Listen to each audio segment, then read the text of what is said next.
ada yang hadir semua apa? Ada yang hadir atau izin? Hadir semua. Oke, bakal kita sekarang ya. Ada yang Al-Syahani? Hadir Bu. Dari Fakultas Ina? Yang dasar ada? Bu. Dari Mandari? Hadir Bu. Oke, ada semua ya. Ada yang ini enggak? Materi minggu kemarin kita belajar tentang apa?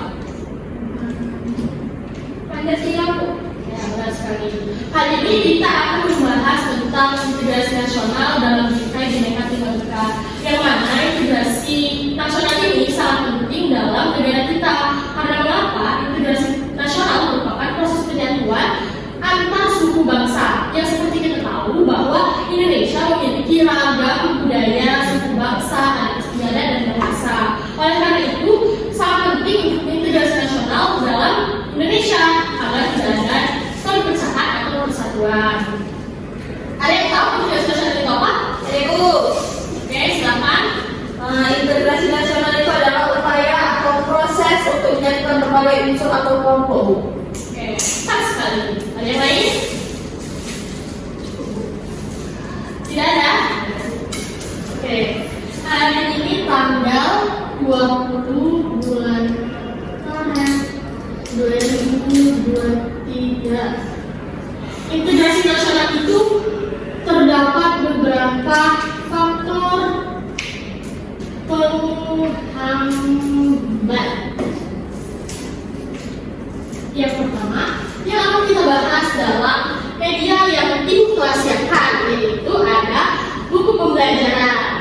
Di dalam buku pembelajaran ini terdapat beberapa materi tentang integrasi nasional. Wow, bagus sekali.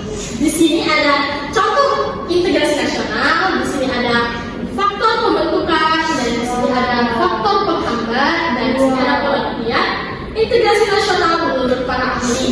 Nah, kalau kita akan membahas tentang faktor penghambat ya. Yang pertama itu ada kurangnya penghargaan terhadap kemajemukan yang bersifat heterogen, yang mana artinya berarti kita ini kurang kesadaran diri terhadap bangsa-bangsa lain atau kurang respect lah gitu ya. Terus yang kedua ada kurangnya toleransi antar golongan atau agama. Kita kurang toleransi terhadap agama lain bisa menimbulkan faktor penghambat integrasi nasional. Terus yang ketiga ada kurangnya kesadaran dari masyarakat terhadap ancaman dan gangguan dari luar. Dan yang terakhir ada ketidakpuasan terhadap ketimpangan dan ketidakmerataan hasil-hasil pembangunan. Nah, ini ada faktor pembentukan integrasi nasional. Yang pertama ada penggunaan bahasa Indonesia. Dengan kita menggunakan bahasa Indonesia dalam kehidupan sehari-hari, kita dapat mendorong pembentukan integrasi nasional lebih baik dan lebih cepat. Kemudian yang kedua ada semangat persatuan dan kesatuan dalam suatu bangsa, bahasa, dan tanah air. Yang ketiga, adanya kepribadian dan pandangan hidup kebangsaan yang sama, yaitu Pancasila. Yang keempat, adanya jiwa dan semangat gotong royong, solidaritas, dan toleransi keagamaan yang kuat. Dan yang terakhir, yang kelima, adanya rasa senasib dan sepenanggungan. Boleh untuk Adel, kalau ditekan faktor penghambat integrasi nasional. Yang pertama ada apa? Kurangnya penghargaan terhadap kemajemukan yang bersifat heterogen. Kurangnya penghargaan terhadap kemajemukan yang bersifat heterogen. Yang kedua, siapa yang mau memulai debat? Silakan pilih. Boleh didiktekan aja oleh Kak Adel. Kurangnya toleransi antar golongan.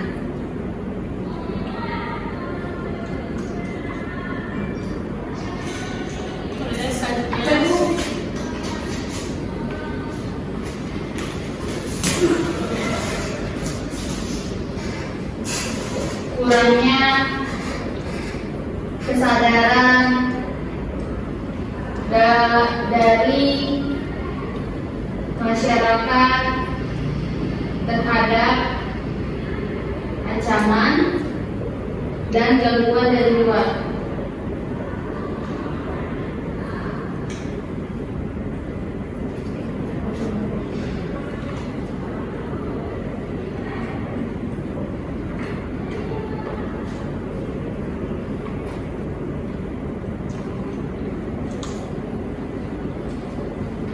Mulai terakhir.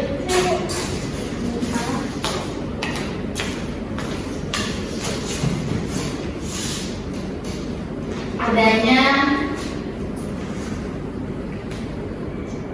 ketidakpuasan terhadap ketimpangan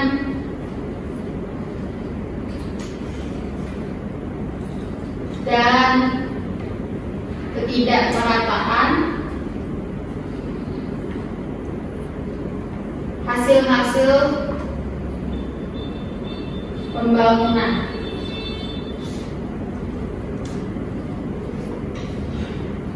Oke, terima kasih. Nah, ini adalah faktor-faktor penghambat yang menyebabkan integrasi nasional kurangnya seimbang. Nah, kali ini kita akan membahas tentang urgensi integrasi nasional. Apa sih urgensinya? Yang pertama, supaya masyarakat memiliki kemampuan dan kesadaran bangsa dalam mengelola perbedaan sara dan keanekaragaman budaya serta adat istiadat. Maksudnya itu supaya masyarakat itu mampu membedakan yang mana yang benar dan yang mana yang salah dalam perbedaan, yaitu unsur sara. Banyak itu masyarakat yang berbudaya itu dia tidak dapat menerima perbedaan dari luar sehingga bisa menimbulkan permasalahan. Kemudian yang kedua itu ada supaya masyarakat memiliki kemampuan untuk memfilter penyebaran ideologi asing atau budaya asing dari luar, bertujuan untuk kita tidak asal masuk aja gitu informasi dari budaya luar sehingga kita dapat menerima informasi tersebut dengan baik dan benar.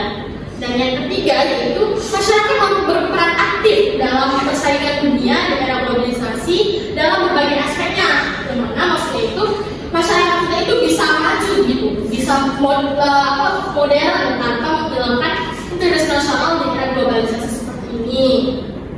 Kemudian yang keempat, masyarakat Indonesia membangun sistem budaya yang sesuai dengan Pancasila dan UUD 1945 sehingga tidak ada perpecahan antar suku, menghormati dan menghargai keputusan masing-masing setiap warga negara Indonesia. Dan yang terakhir yaitu yang kelima, menyelenggarakan berbagai kegiatan budaya dengan cara melakukan pengkajian kritis dan sosialisasi terhadap identitas nasional.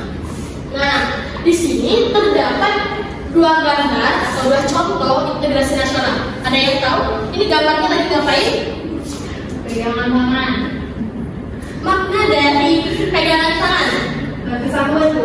Ya benar sekali, tepat sekali Hilda.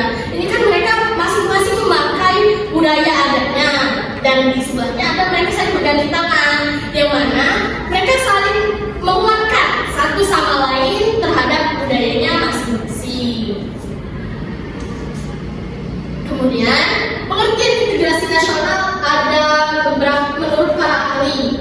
Yang pertama ada menurut Miron Weiner, integrasi nasional adalah proses penyatuan berbagai kelompok sosial dan budaya dalam satu kesatuan wilayah dalam rangka pembentukan suatu identitas nasional. Kemudian kalau menurut Nazaruddin Samsudin, integrasi nasional adalah proses penyatuan suatu bangsa yang mencakup semua aspek kehidupan seperti sosial, politik, ekonomi, dan budaya.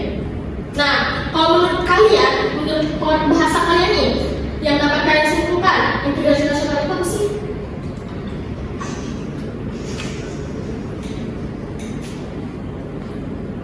Integrasi itu kesatuan wilayah Indonesia.